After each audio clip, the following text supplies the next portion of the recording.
Prevent Child Abuse Indiana, and we're a division of the Villages of Indiana, and we welcome you.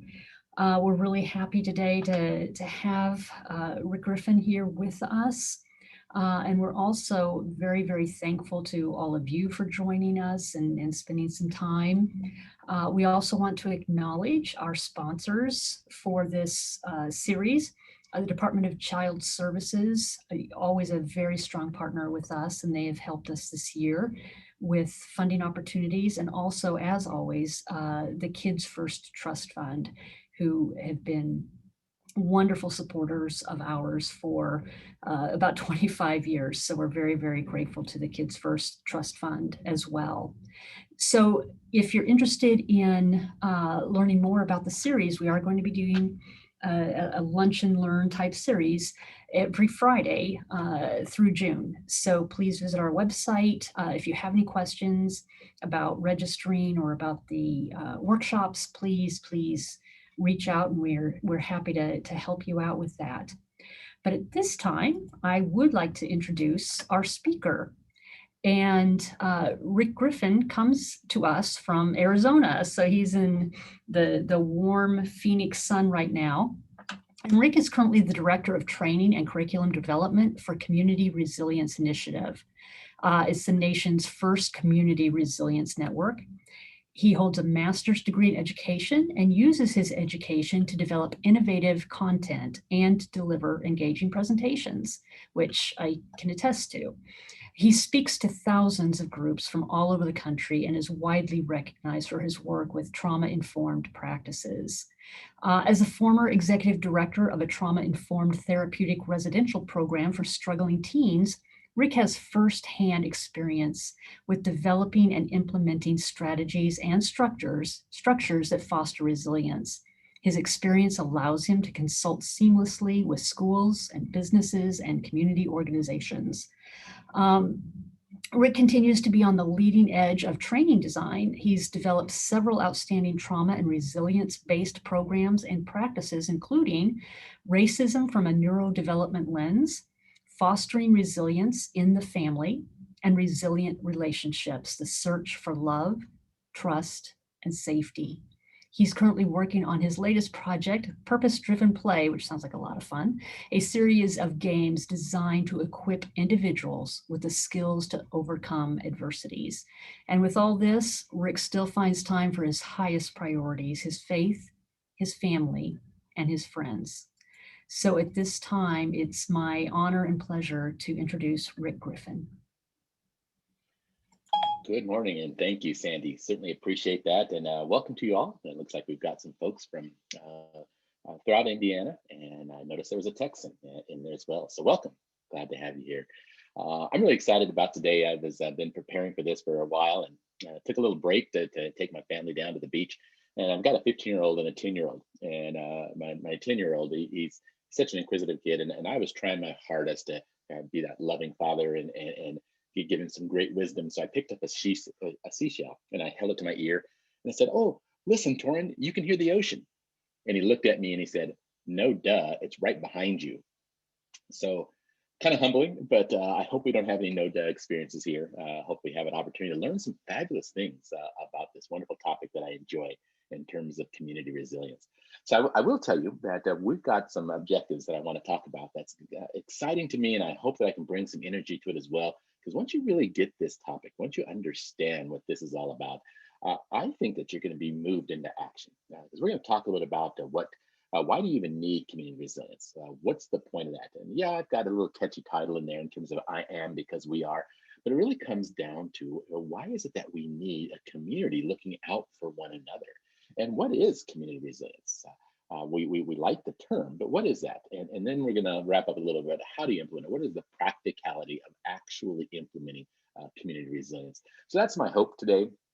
I've got just about an hour and a half to pass on some of this information to you.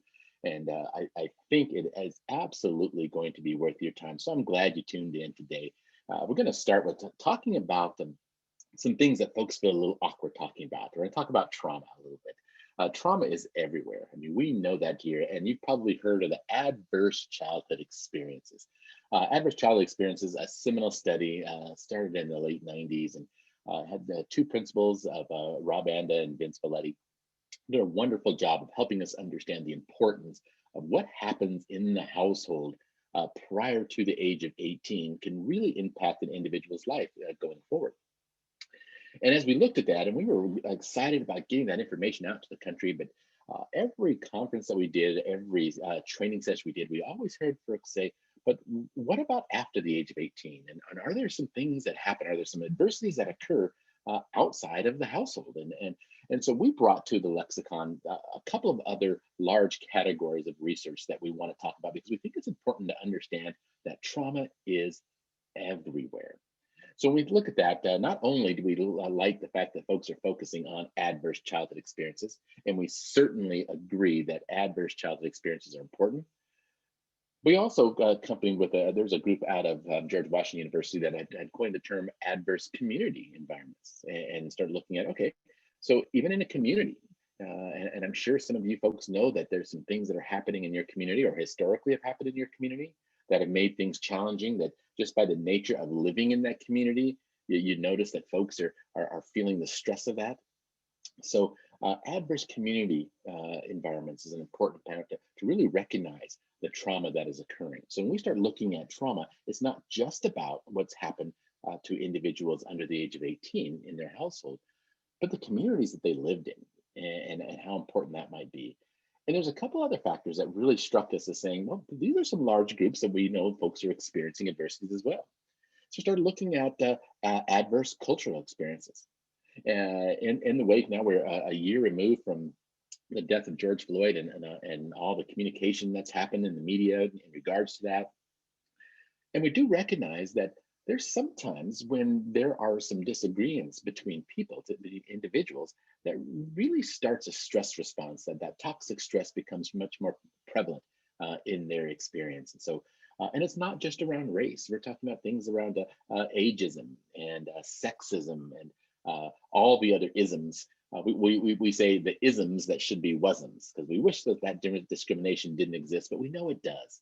And we know it has an impact on the well-being of others. So when we're looking at trauma, we want to make sure we're including those individuals that may be impacted by just the nature of discrimination that they experience. Sometimes it could be in the workplace, it still could be in the neighborhood, in the household, quite often in schools and our institutions. But when that occurs, are we being sensitive to that? Are we trying to understand where people are coming from? And then we start looking at another category that's really kind of important to me. And you'll hear a little bit about my story as we go forward, but adverse circuitry expression. They might ask, well, what in the world is that? It really is about what we call the term neurodiversity. If you're looking on Google or searching the internet, um, neurodiversity is really about individuals who are different in a sense. So we use the term atypical, but I don't like that word because what's typical in that sense? But knowing that maybe our brains process information a little differently. And often, yes, it could be a diagnosis of something like on the autism spectrum, ADHD, something of that nature. But sometimes it's not a disease or a diagnosis or a disorder. Sometimes it's just different. And so helping people understand that some folks are just different. They're wired different.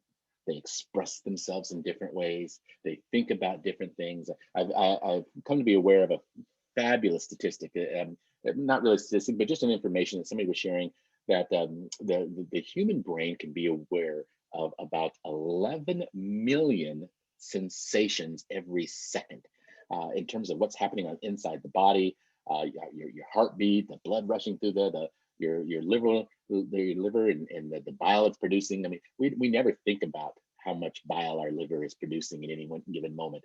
But they say there's 11 million things around us, externally and internally, that are going on.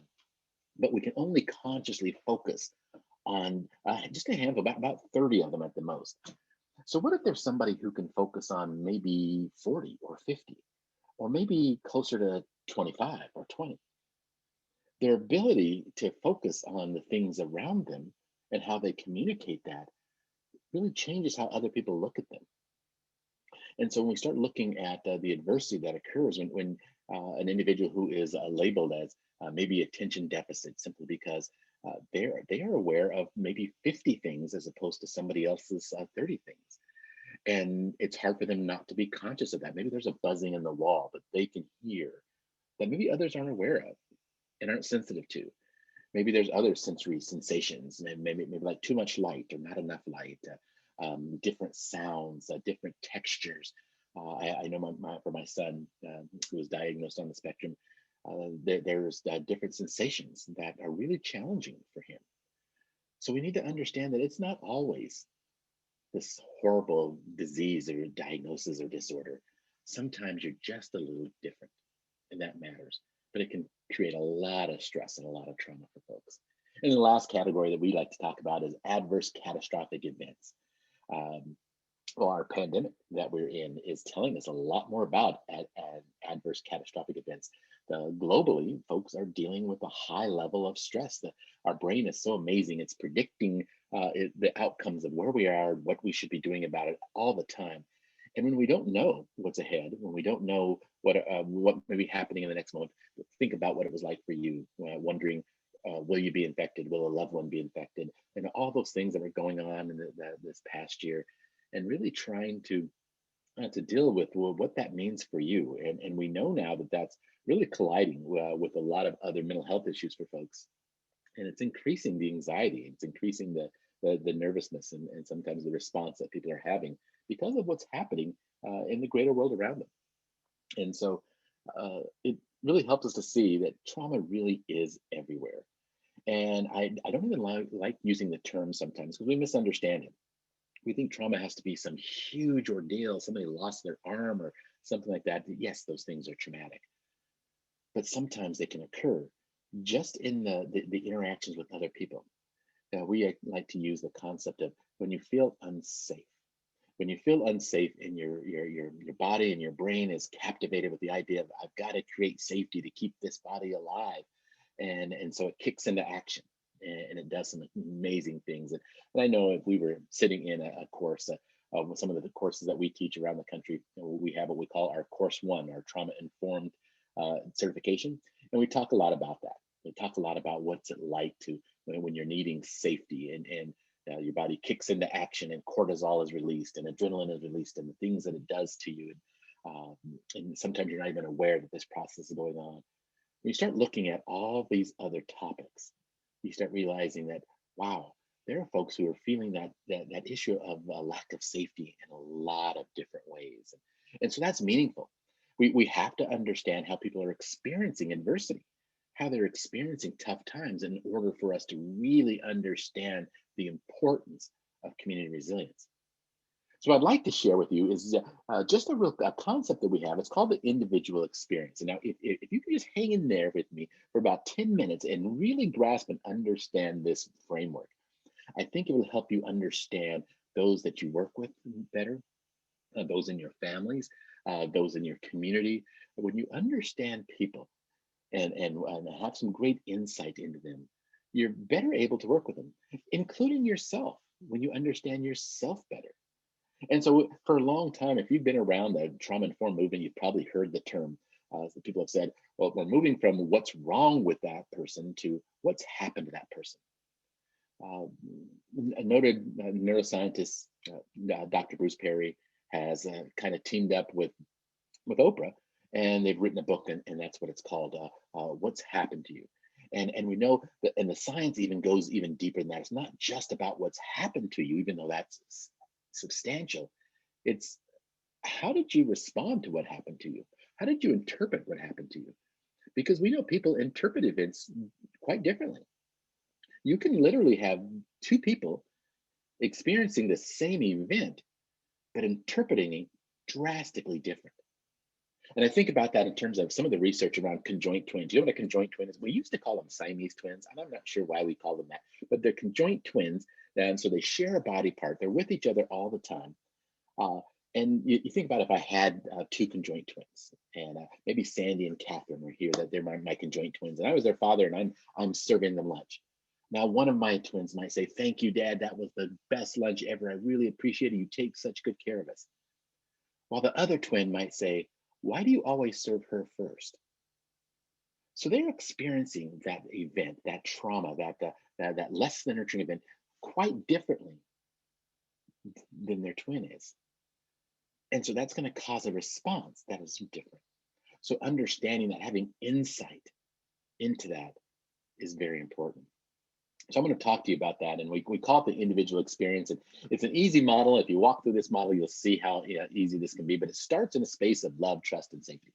I think we all start in that space of love, trust, and safety, and we like being in that. If you ever been around a child, been around an infant, and you can see the joy of the love, trust, and safety that they're in, and just the bright eyes and the googling, and you love being around them. It brings you joy to be around them, and that's one of the things that I enjoyed after the restrictions and the pandemic. Being around other people, especially with them and their babies, as they're smiling and enjoying one another, but they're in that space of love, trust, and safety.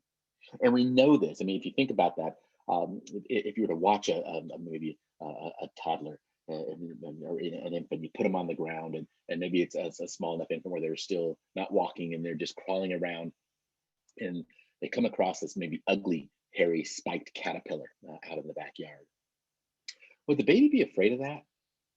No, it doesn't have a frame of reference. And it tells you that it's in a space of love, trust, and safety, because what it will do is will reach out and touch it. Because as an adult, I'm pretty sure that you don't reach out and touch things that you don't love, trust, and think are safe. And then it does the most intimate thing known to humankind. Once it gets it in his hand, most of you know exactly what happens next. Yep, right to its mouth. That is an extreme measure of love, trust, and safety. As an adult, you do not put things in your mouth that you don't love, trust, or think is safe.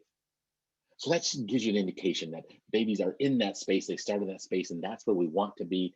And I think we're fighting our whole lifetime to get back to that wonderful, innocent place where we love everything around us, we trust the world around us, and we feel safe everywhere we go. But unfortunately, we don't stay in that space for very long. Even as babies, we don't stay in that space for long. Can you imagine what would happen the moment that the baby bites into that caterpillar, and all that stuff just runs all over its mouth? We don't experience love, trust, and safety anymore. We experience a space that I call things less than nurturing. When you experience something less than nurturing, it has shattered our world of love, trust, and safety. But let me tell you about a story that I saw. I saw this play out in front of me so crystal clear. I was walking into church one Sunday, and a good friend of mine, Ralph, was sitting down with his grandson. Okay, Ralph had his grandson. His grandson was Philip. Philip was about 3 years old, and Ralph had his hands wrapped around Philip's back, and Philip was facing Ralph, and they were so close that they would rub each other's nose, and they would giggle and laugh, and then Philip would launch himself backwards, and Ralph would let him go for a little bit, and then grab him, and then pull him back up. It's kind of like a trust fall, if you can envision that. Okay, so they're facing one another. Philip launches himself backwards.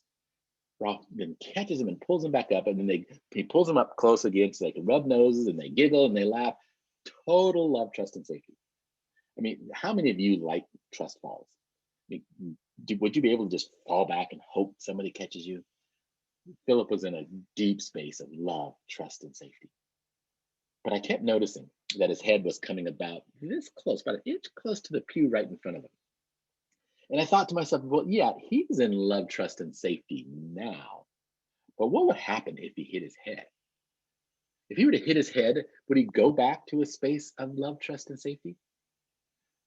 Not at all. I think what you can imagine what a 3-year-old would do if he were to hit his head and experience that love, experience that less than nurturing feeling. And less than nurturing could be anything. It's not just a hit on the head when you're in church with your grandfather, but it could be any of those things that we talked about in terms of trauma, the adverse childhood experiences, adverse community environments, anything that we experience that is like it describes less than nurturing. Because if it was nurturing, if it was a nurturing event, we wouldn't change. Let's say, what if the baby who was in that backyard with that caterpillar bites down and it likes the taste of that? It would continue to reach out and grab caterpillars. It would continue to bite into them if it was nurturing. But when it becomes less than nurturing, we leave that space of love, trust, and safety. And we don't go back to it very easily. You think about Philip. If he's having a good time, woo, throwing himself backwards, and Rafa's catching him and having the time of his life, and then all of a sudden, if he were to hit his head, he wouldn't say, "Ooh, that was really weird. Let's do that again." Woo! That's not what would happen. Once we experience something less than nurturing, this model it describes where we go next. What happens? You can see that in Philip's story. We enter into a space that we now call fear, because he'd be afraid to be hurt again, right? Does that make sense? I mean, when you understand this, you'll start seeing people in a different light because you know what happened. They used to be in a space of love, trust, and safety, perhaps, but now that because of fear of something happened, something less than nurturing happened, and now they're afraid for that to happen again. So think about that. And I want to give you a chance to just interact with me just a quick second. I know that most of you probably can't see the chat from each other, but I can, and it will help me to know that somebody's out there. But think about, give me a number. How many fears do you think are out there? Okay. If you can, type into your chat to the chat box. How many fears do you think are out there? Okay. How many fears? Anybody have a good idea? Anybody have any guesses? How many fears do you think are out there? Millions? Okay, too many to count. Billions, 300, infinite. Yeah, we think that's a lot of them, don't we? Let me tell you this. I'm going to try to convince you in the next couple minutes that there really only is one that all the others stem from. And I call it the fear of loss of control. Okay. So walk with me on this. Yes, there's lots of them that we think about, but it all come from one. They come from a fear of loss of control. And here's why. Because if you can control it, you wouldn't fear it. Make sense? I mean, think about that. Maybe you have a fear out there. Maybe there's some people who are afraid of flying. Is it really a fear of flying that we're afraid of, or is it the not flying all of a sudden, or the crash at the end of that not flying? Because we can't control that. If we could control it, if you could ever be hurt, never be hurt, and repair your body instantly, you probably wouldn't fear flying in the same way. But you can't control that, and so we're afraid of that. Spiders. Is there anybody out there that's afraid of spiders? Has a fear of spiders? What if you can control the spider? What if instead of those, there were these little things that you couldn't see very often? What if they were a little bigger? You can control the size of them. And instead of like prickly, what if they were nice and soft with beautiful fur? And instead of fangs and things, what if they just had a nice wet tongue that they licked you with and beautiful brown eyes? Yeah, that's a puppy. We don't fear puppies in the same way we fear spiders, but we can't control how big they are. We can't control what they feel like. We can't control that they have a tongue versus fangs. We can't control these things, so sometimes we fear them. But if you could control it, you wouldn't fear it. I was reading a survey not too long ago. It's two fears, the top two fears in America. Do you have any idea what the top two fears in America? If you're with me and you can type fast enough, type out what you think that the number one fear in the United States of America is. If you can't, the number one fear in the United States of America. It was shocking to me when I realized what the number one fear is. Okay, being alone. Yep, Jeff, you got it. Public speaking. Isn't that bizarre? What is that really the fear of? Fear of rejection, perhaps. That audience might not appreciate what you say because you can't control what the audience is thinking of you. But what if you could? What if you thought if the audience would just love everything you said and they were just captivated with every word? Do you think you'd fear public speaking in the same way? No, but we can't control it. So we fear it. Do you know what number two was? Number two was death. That just kind of made me chuckle that we here in the United States of America, we fear public speaking more than we do death. So basically, if you were at a funeral, you would rather be in the casket than delivering the eulogy. That's how crazy it is in terms of our loss of control, our fear of loss of control. We don't like to be out of control with these people that are out there and what we might say. So you see where I'm coming from when I say that? That all these fears that we think about there, and there are billions and millions and maybe infinite ones that we think of, but they all stem from a fear of loss of control.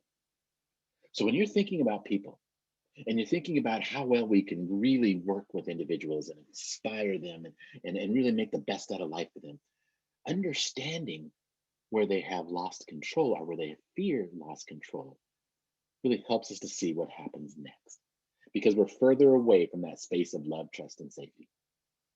When Philip is having that fun trust fall with his grandfather, and if he were to hit his head and was afraid to ever feel that feeling again, the first thing he would do would try to control it because that's what we do. When we feel like we're losing control, we try to gain more control. And what would a 3-year-old do, you think? Well, if they just hit their head, the first thing they might do is say, no, I don't want to play this anymore. You know, because they couldn't control the fact that if an adult male wanted to pick them back up and put them back on their lap, they couldn't control that. But maybe they would try to control, but they play the game. I don't want to do this because their fear of that loss of control. We call that being defensive. The first thing that happens once people start to fear loss of control, we get defensive. And wouldn't that make sense? Couldn't you see that in a 3-year-old being defensive, saying, no, I don't want to do this anymore? Have you ever been defensive? If we called it what it really was, we probably wouldn't look bad about this. Too often, we kind of villainize people who are defensive. We say, oh, you're just being defensive. But what if we said, you're just trying to keep yourself safe? It sounds different, doesn't it? But it's the same thing. That's literally what defensive is. You're trying to defend yourself from being harmed. It's self-protective. We don't seem to think bad about people when they're being self-protective, when they're trying to keep themselves safe. But we clearly see it a little differently when we think people are being defensive. But it's so common, it's so natural. You can see a 3-year-old saying, no, I don't want to do this anymore. All his defense mechanisms away. And we have a lot of defense behaviors. Where we blame, we isolate, we lie, we do all kinds of things trying to keep ourselves safe. That's the number one responsibility of our systems, is to try to keep us safe. But do our defense mechanisms always work? When you've used some of your defense behaviors, did it work? It doesn't always work. So what do you think? Again, if you can, what do you think a 3-year-old would do when his defense behaviors didn't work? What would they do next? If he tried to keep him safe, if Philip really tried, if he tried to hold his hand and say, no, I don't want to do this, what do you think he's going to do once his defense behaviors don't work? Anybody have any ideas? Maybe somebody has a 3-year-old out there and kind of knows what a 3-year-old might do when their defense behaviors don't work. Yeah, cry. That might be something they choose to do. That's clearly a really quick behavior that a 3-year-old might do when their defense behaviors don't work. They may scream, they may kick, they may bite, they may spit, you meltdown, act out, all those things. That's exactly what they would do. And I'm going to call that our offense behavior. Those are offensive behaviors, right? We tried to be defensive. We tried to keep ourselves safe in a more maybe even rational way. But when that didn't work, when that couldn't keep us safe, then we went to anything we could, any behavior that we thought would work. And you've seen this before. You've seen this in yourself. But when you really understand it, I think your ability to work with people and provide resilience and provide things that can move them through this has increased dramatically. And I can guarantee you, if maybe you're at home right now watching this, and there's people at home that maybe were in a space of love, trust, and safety, and something less than nurturing happened, and they instantly got into a fear of loss of control, and those defense behaviors come out. For those people that we're close to, sometimes we don't even see this process because they jump to the offensive behavior so quickly, because that keeps them safe. So what I'm going to ask you to do is try to look beyond those top 2 layers. Try to go underneath the behavior and try to find out what's driving that behavior. That's where we really need our intervention. That's where we really need the impact. Most of our courses at the Community Resilience Initiative, where I work at, is designed to say, let's go beyond behavior. If we really want to impact behavior, if we really want to make a difference, let's go beyond there to find out what's driving it and understand that what's driving it is something happened. And I think that's why Dr. Perry and Oprah wrote this book. Yeah, something happened that has caused somebody to be in this great space of fear of loss of control. And now they tried to keep themselves safe with defense behaviors. But unfortunately, they didn't work. And now they're in complete offensive mode. And we see this all the time. It happens to me. I'm aware of it. I know, I even teach these things, and I was teaching this at a university back east a little while ago. And I was actually staying in New York. The training was in New Jersey, but I was staying in New York City because I'm living here on the West Coast. It was the time zone was a little different, so um, midnight for me was still like 9 o'clock, and I'm still kind of wired. So I decided to go out for a walk. I was going to go to a corner store and buy some snacks for the morning. Uh, if you've ever been to New York City, even at midnight, it's still kind of crowded. So I go in this corner store, lots of people in line, about 5 or 6 people in this line. And I thought, oh, no big deal. I've got time. So I go in this line, and an individual just literally walked into the front of the line. Okay? He had his little cart with him and pushed away everybody to insert uh, his little shopping cart in front of them all, and just grunted when they said, hey, don't cut in front of the line. He just grunted at them. And I was like, oh wow. I was at the end of the line, so it really didn't bother me that much. But there was this interaction that people were having. Hey, what are you doing? And I thought I was going to see an episode of Cops kind of unfold right in front of me. The people were yelling and screaming, and even the cashier was trying to be polite. So, excuse me, sir, you're going to have to go to the end of the line. And the older gentleman just dumped over his little shopping cart and just shoved the stuff right in front of the cashier, and he just grunted. "Ugh." And the cashier was trying to be really polite, and he just kind of moved his stuff to the side and tried to motion for the person behind him to walk around him. And when the older gentleman reached for his stuff and grunted again to move it in there, I realized his coat sleeve came up a little bit, and I saw the tattoos on his wrist, and I recognized what those were from. And I recognized that as this individual was a survivor from a concentration camp. And I'm thinking, my whole view of the situation changed because I saw this play out now. I'm thinking, like, okay, yeah, he was doing some things that were offensive, but I'm thinking, I don't even care anymore. I'm thinking, who knows what he must have experienced? I've never been in a concentration camp. I don't know what kind of things he must have experienced. And I'm thinking, if it caused them to be a little rude in a store, I'm like, so what? I can start to see things differently. We start to look at the behavior. One of the catchphrases I use in our training course, I say, we start to become more curious and not furious. We become curious about what happened. Where did they start to lose control? We stop focusing on the behavior, and we get really curious about the person. And that curiosity is what really starts the good work.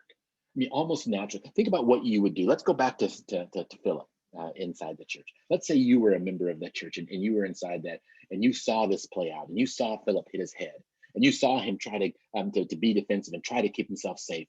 And Ralph still kind of grabbed him, then you saw Philip go into offense mode, and you saw him start to kick and scream and cry and slap. You saw it all. Think about what that was like if somebody just walked into the doors right then, and all they saw was the end of it. All they saw was a 3-year-old kicking and screaming and crying and slapping at this older man. What do you think those people walking in would think? I think the first thing they'd probably be thinking, oh, that spoiled brat, right? Because they just see the behavior and they're judging the behavior. But those of you on the inside, those of you who saw what happened, it would drive you to a natural sense of compassion. You would almost automatically want to get up and try to help and say, oh, there, son. It's okay. Here, have a lollipop. Anything within our ability, we would try to connect, and we would try to be there and support. Our natural capacity for compassion would just rise. That's the start of community resilience. That's where it begins. It's that natural capacity to say, once we know that somebody is no longer in that space of love, trust, and safety, because something less than nurturing happened, and they're starting to fear that loss of control, we want to go back and help. We want to give them some control. We want to help them get back in that space of love, trust, and safety. So I want you to think about that. Think about where you've seen this play out in life. Have you seen somebody that you recognize that they were in a space of love, trust, and safety, and something happened and they ended up being very offensive? Or maybe you didn't see all the other stuff. Maybe you just see the offensive behavior. And then if you think about it, you say, well, gosh, I wonder what happened. You start getting curious. And then it starts to bring back some compassion, say, oh, I wonder what I can do to help. So that's why we start with this. That's why I just couldn't wait to explain this, what this was like, because the individual experience, everybody goes through this to some degree. Now, we don't go through it in the same way because sometimes, depending on how often we've been here, we just skip right to that offensive behavior because we know the defensive behavior don't work. And so we just jump right in. We go through it and experience it differently, but it's very similar. And all of us are desiring to be back in that space of love, trust, and safety. The movement of people getting back into a space of love, trust, and safety, having come from any adversity, anything less than nurturing, that's the phenomenon of resilience. That's what we call the good news of resilience. It's the impact of relationships, and it's the people who have helped us to get back in that space of love, trust, and safety. It's the scientists think about it and say it's the number one protective factor of all times. It's a relationship, somebody that can help us get back into a space of love, trust, and safety. No matter what's gone on, no matter what research you're looking at, it's the impact when somebody can help you get back into a space of love, trust, and safety. That's resilience. That's the number one protective factor of all time. And the more people that can do that, the more helpful it can become. Because we're looking at the sense of the collective. If one person is helpful, what happens when there's two people that feel that way about you, that help you get back to a space of love, trust, and safety? What happens when there's three, when there's 30, when there's 300, 3,000, 300,000? Can you imagine what it feels like when you've got when the whole population, when the whole human species is on your side? Can you imagine what that would feel like? That's the good news of resilience, and that's the impact of a relationship when somebody is helping you get back to a space of love, trust, and safety. So we call it community resilience. It's the relational strategy that helps us to mitigate the trauma and the adversity, to get through those things that are less than nurturing, to get back to a space that are of love, trust, and safety. Because we know that trauma is more prevalent than we ever thought possible. It's running rampant. We see it all the time. We're seeing a record number, the mass shootings and the suicides, and we know what's happening out there in our communities. And it's community resilience that can protect against that. It's getting people back into a space of love, trust, and safety. It helps them move through the less than nurturing things that they experience, so they're not having to use their offensive and defensive behaviors. And hopefully this makes sense to you. That's what community resilience is. Now it goes by a lot of other names. It goes by lots of other names. Together we can. That's a huge platitude for politicians that say, collectively we are better. We can do this when we fight together, when we help each other. The strength of the pack, that was in a Disney movie. I just love that. And when they're talking about how important it is, yes, the member of the pack is important, but it's the strength of the pack that really protects us all. Ubuntu, it's an African proverb that really is translated. I am because you are. I am healthy. I am in a space of love, trust, and safety because you helped me get there. Because the people around me, no one is an island of themselves, and it requires other people to help us. And the term scientists would call it epigenetics. It really is the science of our genes that need, to our cellular level, that need other people, and it's fascinating. And I know that this epigenetics isn't the topic today, but I'm so captivated by that science. I call it the science of hope, because we now know that even to our genetic structure, that the material inside that gene, it collects experiences from our environment. What happens in our environment changes even at our cellular level. We now know DNA is not our destiny.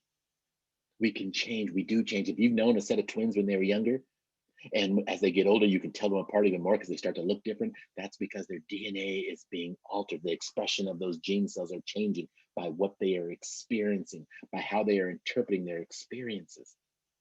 It's the things that happen to them that change them. We now know that a twin separation, when you have two identical twins and they're separated at birth, and one maybe is living a charmed life and is having the best of things, all kinds of privileges, has a great job, gets married, has wonderful children, really doing well in life. And the other twin, unfortunately, maybe didn't have some of that same privilege and didn't get education, and lost their job several times, and maybe even lost a spouse, and things are going well and getting sick. If you were to put them together 30 years from now, they would look physically different. There would be some similarities, some of their gene code locked in and didn't change, but a lot of it would be changing because of what they experience. That's the power of epigenetics. That what that means is that everything you and I do matters. The things that they experience matters. That's the hope that we can look at. It matters. What we think, what we say, what we do to one another, it matters. It matters significantly. It's a we can change the destiny of other people by what we do, say, and think to them. That gives us the control that we desire. We want control. We don't want to be out of control. Now we've got some control to help others by making sure it's positive about what they experience. We know the road that happens when they experience negative things in their household, when we call that the adverse childhood experiences, what they experience in their community, those adverse community environments, what they experience because of the different cultures they are, what they experience because of how their brain may process information differently. We know the adversity side of that, but now we know that we have some agency, we have some control over what we can do for them by what we do, by what we say, and by what we think. That really should, literally, if that doesn't light your fire, your wood's wet. That's all I can say. That your wood is wet because this is exciting to know you've got control. Because it all starts from that really good sense of you think about the human species. Yeah? When babies, we're born under construction. That's what makes us unique as a human species. We're born under construction. Other species, right after birth, there's some things that they can do. There's lots of species that can walk and run right after birth. There's that can feed themselves and all kinds. But human babies, we're born under construction. We're not wired completely until our even our mid to late 20s. And so there's a large period of dependency where we can't do anything on our own, that we need others to dress us and clothe us and teach us. And that's really wiring our brain for adulthood. And so what your caregiver says to you, what they do for you, what they think about you, all those things matter. They help wire you and they make us complete. And so it's fascinating when we see this, when we see it being played out in front of us, it makes a lot more sense. We can say to ourselves, we know the impact that we have on our children. We know that the babies that can't do something, that they're learning to do that by what they see in us. They're paying attention to everything. You know how much babies pay attention to things. They're watching your facial expressions. They're watching your hands. They're watching your lips. That's how they learn to talk. They're listening to what you're saying and seeing the context of what it means and your mouth moving at certain times. And they start trying that themselves. And it starts as just a little mumble. And as they get better at it and keep practicing, those mumbles turn into words, and those words turn into phrases, and those phrases turn into sentences, and then they have quite large dialogues. And if there's anything like my 10-year-old now, he can't stop talking. And so it's fascinating that we've learned all this by watching others, we're being wired by others. So that's how we know that we are because of others. Community resilience starts at birth because we are so dependent on our caregivers and what they do for us and what's happening, and even who they expose us to. And that's one of my, and I won't get too deep into this, but that's one of my pet peeves is that we don't understand that when we don't expose them to certain things, we have set the trajectory for them to think about. Think about it this way. And this is huge for me. And in the introduction, Sandy talked about one of the courses that I've designed in terms of addressing racism through a neural lens. And it really happens because of this, because I know what happens when you've got this baby and they're in your arms, and the caregiver, more often than not, statistically speaking, that caregiver looks a lot like that baby because they share the same genes. And the baby is looking into the eyes, looking at the face of somebody who shares the same gene pool, that has probably the same skin tone, the same facial features. And they become to see that as safe. People who are like me are safe, is what the babies gets wired into their brain. And if they don't ever get exposed to something else, is the moment they do, that becomes hard for them. That's why one of the terms that I don't like in schools that we use is stranger danger, because we're wiring little brains to think that things that are strange are dangerous. And so when they don't look like me, then they must be dangerous. You know, can you imagine what that does to our racial relationships in this world? Is to think that people who are strange are dangerous. And if you think people are dangerous and you're trying to keep yourself safe from them, and that's not mean, that's not malicious, that's not, well, we call it all kinds of things when a baby does respond, or when they get a little older and they respond, and we may call it racism and all those kind of things, but literally it's doing what the human being does naturally. What the brain has been wired to do is to keep you safe, and it's been wired to think that things like me are safe, things that are different are not, because you're being wired by what happens around you. So when you're exposed to different things, when you're exposed to people who look different, when you're exposed to people who talk different, who think different, then you grow to think that, hey, I can be safe by people who are different. And again, I don't want to get on that soapbox. That'll take me down a rabbit trail, but you can start to see what happens when we expose people to different things, the power of that. The excitement that comes when we realize that we have some control in what people experience, what we help people experience, and what we expose them to. So let's take a little a minute to get practical. Here's what it is at practical. It's what you think, what you say, and what you do. We know it matters. So we think you should think collectively, speak life, and show up. That's the practical sense. That's all it is. It's three things I'm going to cover for you. And so in the next 30 minutes, I want you to see real clearly the importance of think collectively, speak life, and show up. That's really all it comes down to.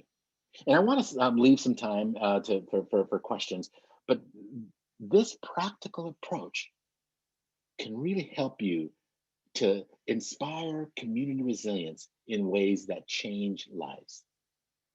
So let's get started with it. Think collectively. Right? We are better when we think collectively. And think about what happened during the pandemic. When we thought collectively in those early months of last March and early April, we started thinking about one another. We don't want to get others sick. We don't want to get our loved ones sick, especially if we had elders in our family, in our household, in our community, in our environment. We wanted to keep them safe. And so we were doing lots of things and staying away from people because we were thinking about other people. And the numbers were going down when we started thinking about others. But what happened in this country and in other countries when people stopped thinking about others and they started thinking about themselves? Oh, I want to get out of lockdown. I want to start doing the things I did before. We started thinking about ourselves, and numbers started to go up again. And I remember during the Memorial Day a year ago and the 4th of July, and you see these pictures of people on beaches and things, and start realizing they're not thinking collectively any longer. When we think collectively, we started helping people out. We started seeing that we can be better together. I'm doing this for everybody else, not just myself. We become better when we think collectively. I know my son taught me a lesson about thinking collectively. Like I said, he's a 10-year-old, and like everyone else, we were doing school from home, and he's sitting at the dining room table doing some math, and he was doing fractions. And just like the she said, I'm always trying to be real fatherly and trying to show off my wisdom to my son. And so as he was doing fractions, I said, well, Torin, you know how much you like those crumble cookies? We have this place called Crumble that we have here in Phoenix. They have these big giant cookies, and I know how much he loves chocolate chip cookies. So think about a big giant chocolate chip crumble cookie. Okay. Now, if I told you that I would either give you half the cookie or a quarter of the cookie, which one would you want? And I thought for sure he's going to say that a half, because a half is bigger. And he said, I want a quarter. And I said, well, I think you're mistaken, because a quarter is smaller than a half. And he said, Dad, I know.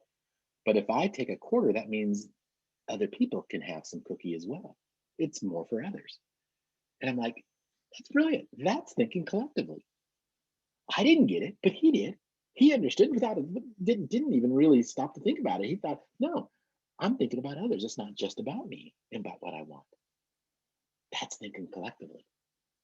Even our bodies think collectively. It works together. We don't. Well, it works in unison. We've got this wonderful ability to function, to be able to walk because of the connection that our body is thinking. It's thinking together. It doesn't get jealous. It doesn't. We don't have parts of our body that start thinking independently. And something I think about the ankles. Okay, the ankles really don't get much love in life, right? Nobody talks about the ankles. Almost all the rest of the body parts people talk about. They give a little love to that, from the top. From the time you're a baby, you get kissed on the top of the head, right? So even your head gets a little love when you're younger. Yeah, and as I know, when my kids get older, I kind of rub the top of their head and run my fingers through there. Even that part of the body gets a love. And our eyes, certainly our eyes get a lot of love. We're gazing into the eyes of others. The first thing we recognize sometimes is the eyes of others. And we talk about that, and it's the subject of poems and books. And so eyes get a lot of love. I mean, even noses get more love than ankles. I mean, we kind of touch each other's nose and we rub noses and we kiss noses. And that gets, of course, our lips get all kinds of attention and all kinds of love. I mean, even our shoulders, we bump shoulders, we rub shoulders, we connect through the touching of our shoulders. Elbows, yeah, we link elbows. We talk about that, and we bump elbows during this pandemic. We even elbows got more love than it. Nobody talks about ankles. Knees, yeah, we rub knees and ankles, nothing. But does the ankle ever get jealous? Does the ankle quit doing what it does? Does it just say, "Hey, I don't. Nobody's paying attention to me. Let's see how well you do without me"? No, it still does its job faithfully every single day without any jealousy. So maybe this is encourage you. Talk more about people's ankles. Give ankles a little bit of love because we know. My wife broke her ankle about 3 years ago now, and about 2 years is she was impacted by it and couldn't walk well. I had to go through two different surgeries, and so she more than most knows how important ankles can be, especially when you want to walk. But they still do what they do faithfully because they're thinking collectively. The body is an set of organs, a set of systems that thinks collectively. How do we work together, all collectively, to keep this body safe? That's what we need to do in our communities. Collectively work together to keep our communities safe, to keep individuals safe. When we start thinking individually, it falls apart. When we think collectively, we can make magic. We can make things happen. So think collectively. Do as often as you can to think collectively.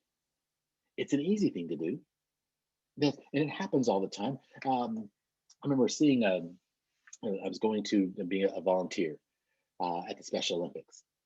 And I remember my event growing up was the 400 meters and the 200 meters. And I was watching the 200 meters, kind of excited. And I love watching athletes make that turn in the 200 meters. And so the Special Olympics, they're making that turn. And there was one particular young man who was out in front, and he fell. And all the other runners ran by him for a second. Then they stopped collectively, went back, picked him up. And once they dusted him off, then they started their run again. None of them continued the race until all of them were well enough to do so. That's thinking collectively. We see it all around us, the power of thinking collectively. So if you really want to know how community resilience can work best, think collectively. So that's the first one, think collectively. The next one is speak life. Okay? Think collectively and speak life. So how do we speak life? Speak life because words have power. That's one thing that separates us from a lot of other species, and we have words that can move us, that can change us. We have words that can that make our body flutter in love or tremble in fear.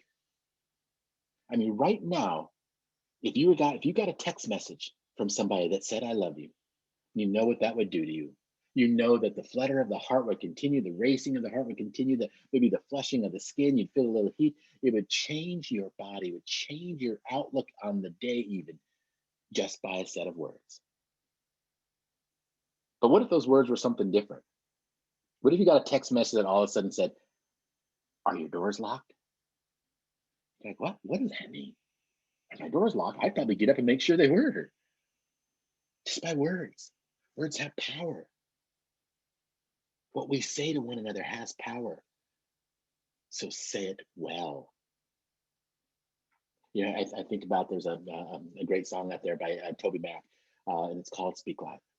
And in the words he says, "Look into the eyes of the brokenhearted and watch them come alive when you speak life, when you speak hope, when you speak love." So speak life. And I just love the thought of that. You're looking into the eyes of the brokenhearted by what you say. You can watch them come alive. You can change, again, epigenetics would say you can change their cellular structure by what you say to them. So speak life. Speak life. Using words that are powerful. There's an example, a high school student in Chicago did an experiment, and they were videotaping people, and they videotaped them and said, we would go up to them and say, "You're beautiful," and watch their response. And you could probably even YouTube this, and I think it's probably called "You're Beautiful." But that's what they would do. They go to people and just say, with classmates and even teachers, and say, "You're beautiful," and just watch their response. And people would kind of, what? And they'd smile, "Thank you." And you could just see the responses. There was one individual that really got indignant. "Hey, shut up. Why are you saying that to me?" Because my guess is they probably hadn't heard it very much. And when the student just said, "No, you're beautiful," you can see them start to soften up. I think that's a great experiment. Just try that. Just walk around and just tell people, "Hey, you're beautiful." And just say, "I'm so grateful that I know you." Just speak life and watch them change. Do you know the story of Thomas Edison's mother? Yeah, we recognize Thomas Edison as a great inventor of our time. You know, the light bulb, obviously, and lots of other things that Thomas Edison created. But Thomas Edison's mother, uh, there was the situation. Thomas had come home from school with an envelope, a sealed envelope, and gave it to the mother. Mother opened up the envelope, and it was a letter from the school. And Thomas was excited. Thomas said, "Mom, what's the letter say? What's the letter say?" And Mom says, "Well, the letter says, your son is a genius. He's brilliant. But unfortunately, we just don't have the resources to help someone that is so brilliant in this school. So you're going to have to work with him from home." And that's what Thomas Edison's mother did. She worked with him from home. She dutifully served him at home, and went on to clearly be one of the greatest minds of our time by serving him, working hard from home, and allowing him to expand and grow. And then, unfortunately, one day, Thomas Edison's his mother died. And while he was cleaning out her belongings, and was on the old shift robe and looking at the desk, and sees the letter. And he reads the letter, and he remembered the story so well. But when he reads the letter, he realized that's not at all what the letter had said. The letter said that your son is a pain. It said he's out disruptive behavior problem. We don't want him in our school. So keep him at home. But can you imagine how different our history would have been if Thomas Edison's mother would have chosen to speak life? She chose to speak life, and now the rest, as they say, is history. By just sharing how she felt inside, regardless of what the school thought, freed him up to be who he was, helped him to believe in himself, to go on to do unspeakably wonderful things simply because of the power of someone who chose to speak life. Isn't that amazing? I love that story because it shows us so much about the human spirit. It shows us so much about what it's like when somebody speaks life. In some of our courses, our course two, it's really about prevention. It's about how do we help build resilience inside of a collective, inside of whether it's your family, inside of a relationship, inside of your classroom, inside of your school building, inside of your workplace, inside of your place of worship, wherever it is. We want to teach skills to build resilience. And one of we call them the stations. There's 6 stations in there. Okay? One of the stations is called the affirmation station. And we think that if you, anywhere you are, any grouping, any collective that you belong to, try to have a place where you can speak life, where you can speak affirmations. And we teach how to do affirmations. And we say affirmations is about 3 things. We call them the 3 P's of an affirmation. 3 P's. Okay? Present, personal, and positive. That's what speaking life is. Present, personal, positive. The present. Okay. People want to hear. The brain is wired to know, how do you feel about me in the present? Because it's not an affirmation. And I noticed some of the names on here. Brandy was one of the names on here. So Brandy, if I was to say to you, Brandy, someday you're going to be wonderful. Someday you're going to be a great person. Is that an affirmation? Is that speaking life? No, Brandy's thinking, well, what's wrong with me now? So it's got to be in the present. I can't say, Carrie, you used to be great. You used to be so wonderful and kind and special. Is that an affirmation? Is that speaking life? No, once again, that implies that you are not now. The brain needs to know, how do you feel about me now? That's speaking life. How do you feel about me now? So it's in the present. And then personal. It's got to be personal. It doesn't do any good if I say, all of you out there, all of you on this webinar are wonderful. Because you want to hear, you might think that's pretty cool, but you'd rather hear something special. Jeff, I know I'm recognizing the name Jeff out there. Jeff, if I were to say, Jeff, out of all the people on this webinar, you're one of them. Does that make you feel special? Does that really tingle your spine a little bit? No. But if I were to say, Jeff, I love your interaction. Thank you so much for responding on the chat. Thank you for letting me know that there's somebody out there. Thank you that was so special, so connecting for me. Just for you to write in, public speaking showed me that there's somebody out there. Thank you, Jeff. That's personal. That's personal. It doesn't do any good to lump folks. People want to know, how do you feel about them personally?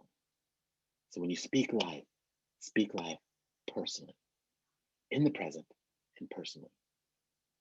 And then the last P is positive. You would think that's a no-brainer, but something has gone on in our society that we forgot what positive is. We try to, it's what they call the backhanded compliments, right?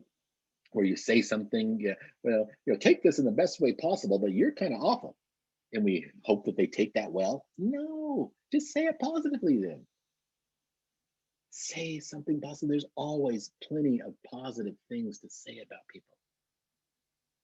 In some of our other courses, I talk about the predicting brain and the science of the brain, and our brain is predicting what's happening based on all of the signals from around us. Give it some signals to predict that it's going through marvelous and wonderful things with other people because of your ability to speak life. So hopefully you take away those gems of those 3 Ps. And I didn't provide those on a slide, but I thought I really wanted to help you to see how important it is to speak life, be present, be personal, and be positive. That's what speaking life is about, because we know words are powerful. You are beautiful, and it matters to how well somebody will continue to grow, the ingenuity that they may have, the creativity that it may inspire, the life that you may change because of your ability to speak life. So I hope you do that. Think collectively and speak life. The last thing that I want to mention to you in terms of this is show up. Show up. Show up is so important. Jerry Maguire. Okay, hopefully there's some of you. Do me a favor, if there's anybody out there that saw the movie Jerry Maguire, could you type yes into the chat box so I know that my greatest fear is that I'm an old man and These references to the pop culture back in my time have no relevance to anybody else. Good. We've got some folks who have seen this. Great. So you may even know the line I'm talking about, right? The great line from Jerry Maguire. I love black people. No, no, no, that's not the line I'm talking. I like that line, but that's not the line I'm talking about. The line I'm talking about, if you remember, Dorothy's having a club of folks that they're in the dining room and they're talking, and then Jerry walks in, and right away he goes into this great oration of, I miss you. I can't live without you. You're the special person that I have in there, and he just goes on and on. And when Dorothy says to him, that great line is, "You had me at hello." And I love that because what it says is, you had me when you showed up. You showed up. That's what mattered. All the wonderful things you said after that didn't matter. You showed up.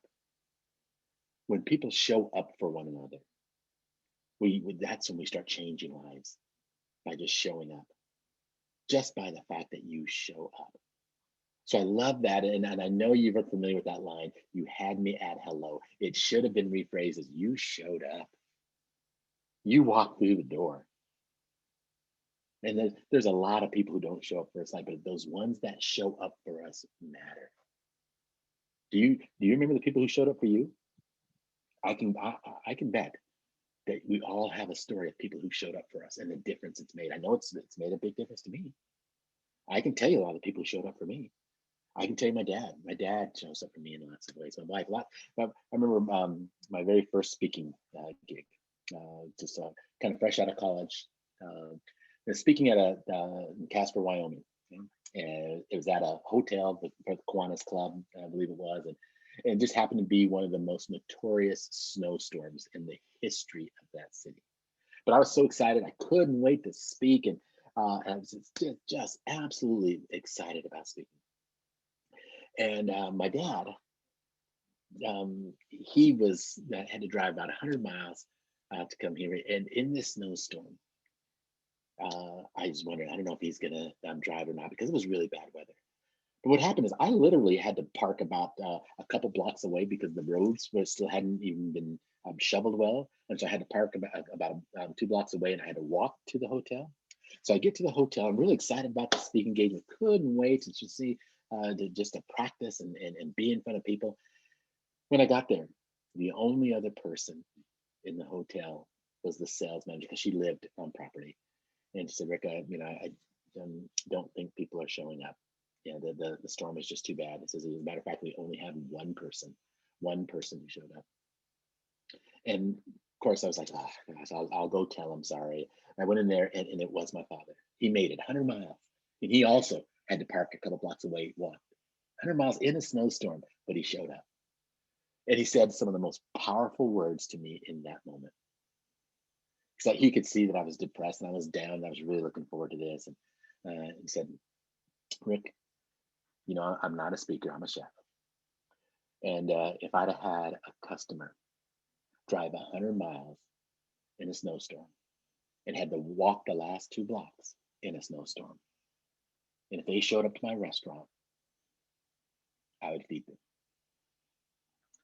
And it kind of brought a little spark to my life, and my head kind of raised up a little bit. And I was like, "Yeah, you're right.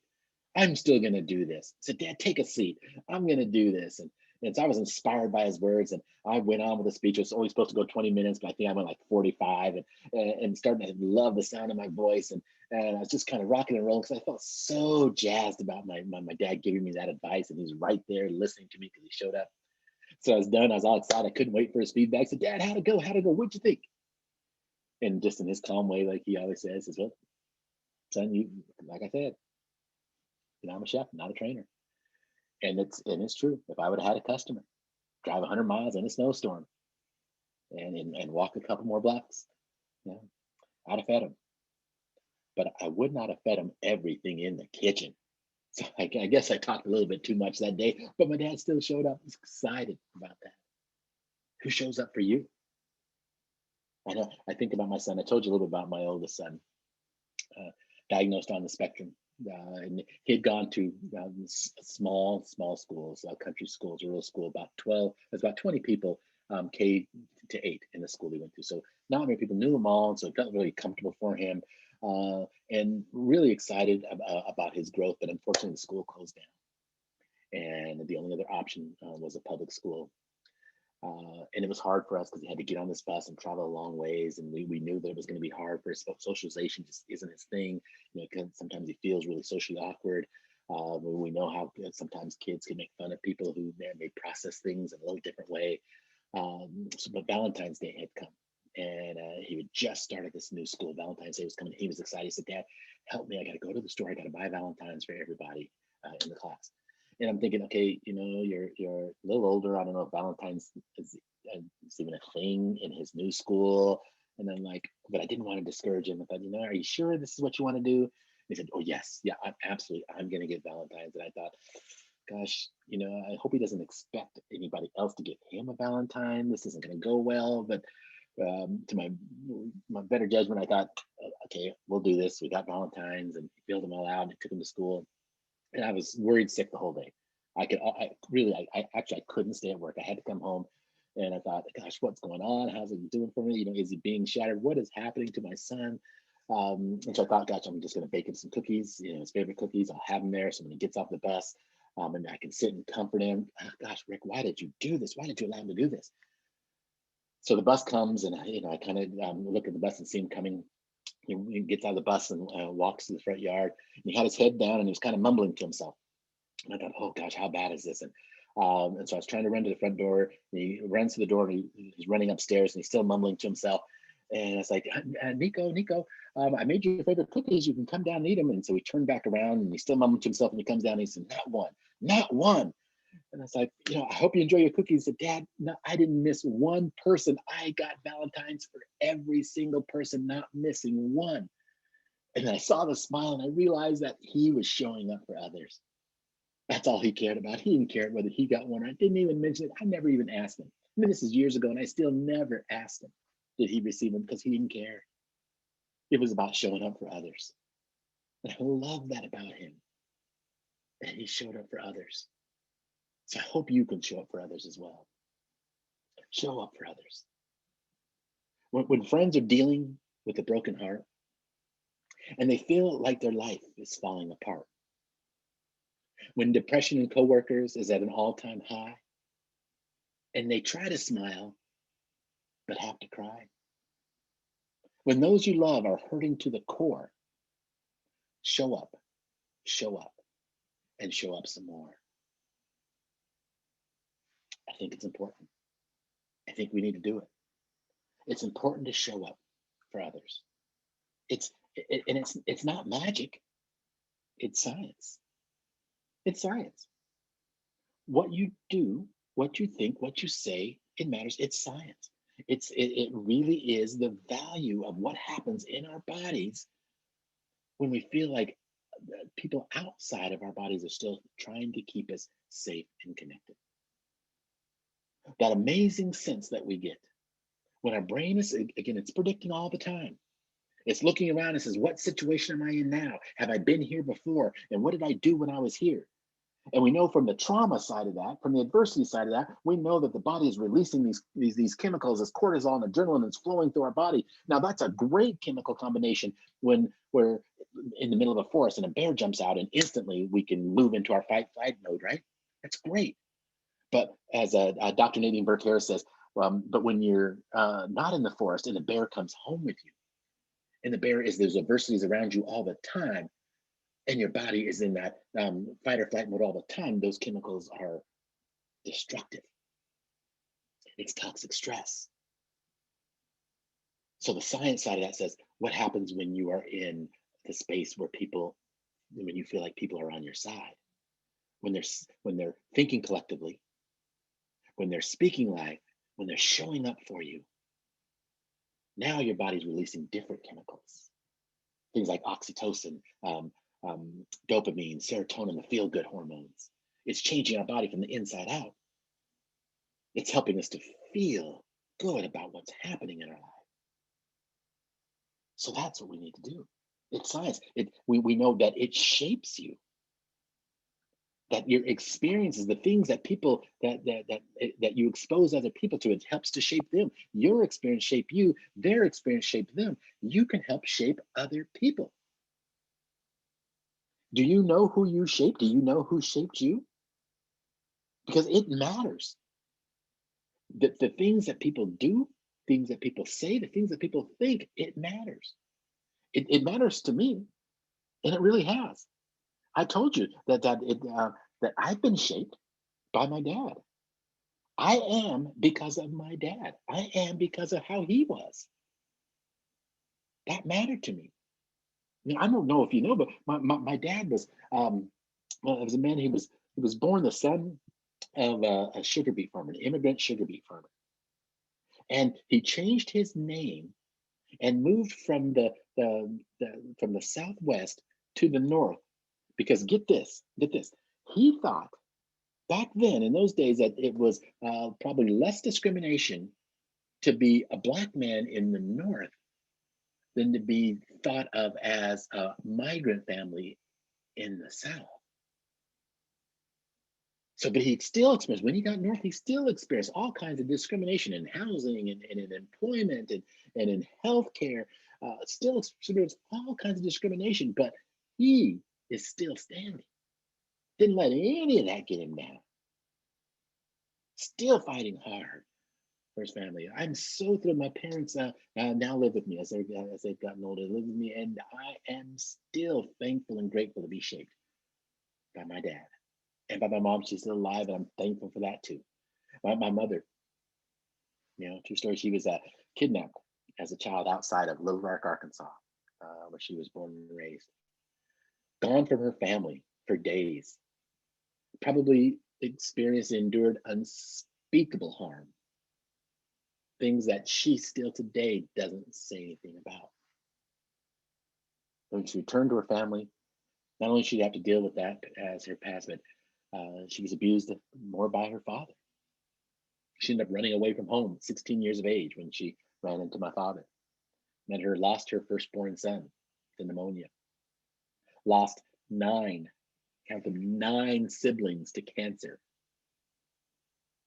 But she's still standing. I am because she is.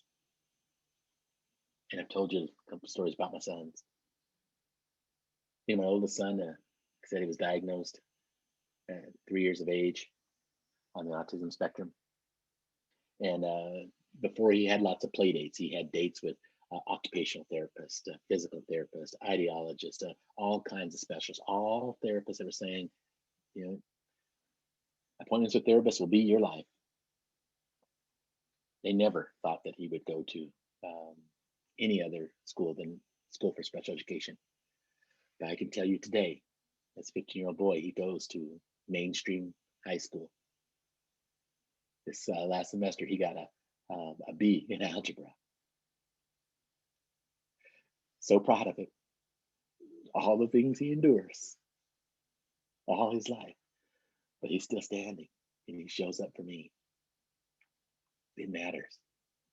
What he has done for me in my life, it matters. The love of my wife, the support she gives me to do what I do, it matters. It all matters. Who do you matter to? That's my question. Well, just map out your community for a moment. Get it into your head. Focus on the people who you are going to matter to. You've got a choice. This is going to end in just a few minutes. And are you going to stay in your seat? Or will you spring into action? They say we're created with 2 ends, okay? One to sit on and one to think with. Primarily, your community's success is determined by which end you use most. And it's a toss-up. Heads, you win. So I hope you go out there, use your head to think collectively, speak life, and show it for others. Thank you for your time. Thank you for your attention. And I want to leave a little time for any questions, any comments. We got about 7 minutes. So I would love to address any questions if you have any. Sandy, Catherine, did anybody have any questions? Do you have any questions? I would be more than glad to answer anything that comes your way. don't see any questions, although some comments are starting to come in, saying thank you, great talk, which it was. That was wonderful and inspiring. But yeah, if you have any questions, if you want to put them in the Q&A or the chat section, whatever you feel comfortable with. I think Yeah. you can even unmute yourself too. Good. Lottie says she would love to have more information on the 6 stations of resilience. Hold on one second.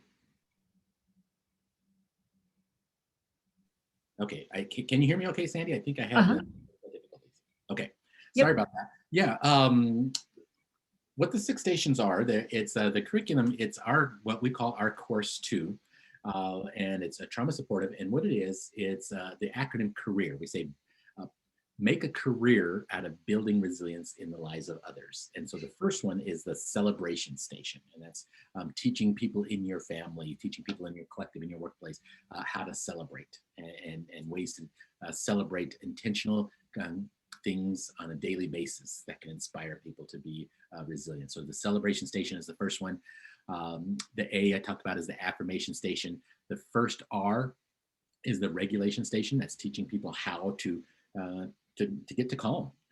We know, and we use a definitive science in terms of calm is in the middle, homeostasis. That calm comes, you need to calm down and you can calm up in that sense.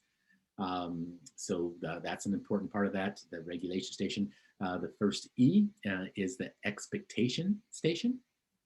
It's all about standards, rules, laws, policies, if you're in an organization, procedures, having ones that build connectivity in the organization or in the family, in the collective, finding ways to monitor in a way those expectations that build bonds within the family. So the expectation station is an important part of that as well. And then the second E is education station. It's finding ways to teach people about the brain. When you understand how the brain really works, there's so many myths about the brain. There's so many things we don't understand about how to motivate, how to inspire, how to move people in a positive direction. So learning about the brain, education station is things that you can do in your family that helps them to learn more about the brain. And then the last R is restoration station. It's once there's been bonds that have been broken in your family, how do you rebuild them? How do you restore to one another? Again, regardless of how large the family is, even if it's a community, when bonds have been broken, there needs to be a process and how to come together. So that's the restoration station. So inside of those stations, we teach about 30 different strategies in which to do all those and share that and help people to find ways to know more about your family and your community so that you are better prepared to develop strategies. So that's what those 6 stations are all about. Thank you. Any other questions, thoughts, comments? Well, another thank you. And then what other programs or education is available for people helping addicted loved ones? And I didn't know would it be easier if you put your website in the chat? Yes. Rick, that might be helpful to people too. All right, I will put my website and my email address, because I would love for folks to email me if they have any questions. I know sometimes we get in the mode where we don't want to ask questions here. We don't want to maybe type it out, but if you have questions, you can certainly reach me on my email that's coming. So the website is criresilient.org. And lots of opportunities to engage in. We've got products, we've got decks of cards about resilience, so all kinds of different products that we use to help people learn and to share the power of resilience. So there's my email address. And a lot of times I share my email address and people say, well, he's probably too busy. I wouldn't share it if I didn't want you to use it. So feel free. The good thing about email is I can read it and respond to it whenever I have time. So please reach out, and I would love to be able to connect with you. So in terms of the question about other educational programs that you're aware of that may help individuals who have loved ones who are experiencing substance misuse? Yeah, I think it's interesting, and I'm reading real quickly here Jeff's comments about thrill seeking and adrenaline junkies as well. So a lot of it is connected. When we start thinking about the brain and how the brain does what it does, once you, if you can, any course that you can take that helps you to understand, that uses the accurate, the more emerging science about the brain. Unfortunately, there's still some outdated science that's being shared about the brain. But when we start learning about what the brain does in terms of it's predicting, that really helps us to understand why people are seeing the need to be involved with substances, why they need that sense of the thrill, because being safe, feeling safe is not the only need of the brain. Feeling connected is important too. If you think about that, as a human species, we don't survive if we don't procreate. So we've got to connect. We've got to find a way to be in relationships with one another, and the brain has a function to do that as well. And sometimes it, because of the billions of neurons that are firing, sometimes it needs those connections by things that others would look at to say that they are unsafe, that they, if it's causing dips in certain chemicals in the body, that it's being replenished by chemicals that we ingest on the outside, such as drugs or alcohol. So it really is helpful to understand the brain. The brain, I wish instead of trauma informed, we call this neuro informed, because it really is, because on both sides of both trauma and resilience, to understand the brain's ability to predict threat and all the chaos that causes in one's life, and then the brain's ability to predict safety and all the wonderful, supportive, resilient-based things that happen when the brain can predict safety. So that's my great thought, and I know I'd love to go into a lot more detail about some of those, all of our other classes. I'd love to spit them all out to you, but jump on the website, see some of those courses, shoot an email, let's have a conversation, let's talk about those, because there's lots of information that we can gain when we have that seminal understanding about what the brain is actually doing up there, locked away in that skull. Well, thank you. And it looks like that is all. Another thank you, though, about your presentation being very informative and enjoyed. So yeah, anyone else that would like to ask Rick a question or make a comment? And Kathy mentioned that she will also include Rick's email and website in what she sends you around the survey later today. Well, Rick, thank you so much. It was as wonderful as I thought it would be, and it heard that it would be. So we appreciate so much your time. This was a great webinar to start us out with in terms of what we're doing in June. We wanted sort of a motivational talk to get us going and building that foundation. So we really, really appreciate your time. And everyone, we appreciate your time as well. I wish I could follow Rick's advice and thank you all individually, but I do thank you collectively for showing up. That is really important, and we hope to see you for the next 3 Fridays or at other trainings and things that we do. So thank you again, and everyone, I hope you have a wonderful weekend. Thank you.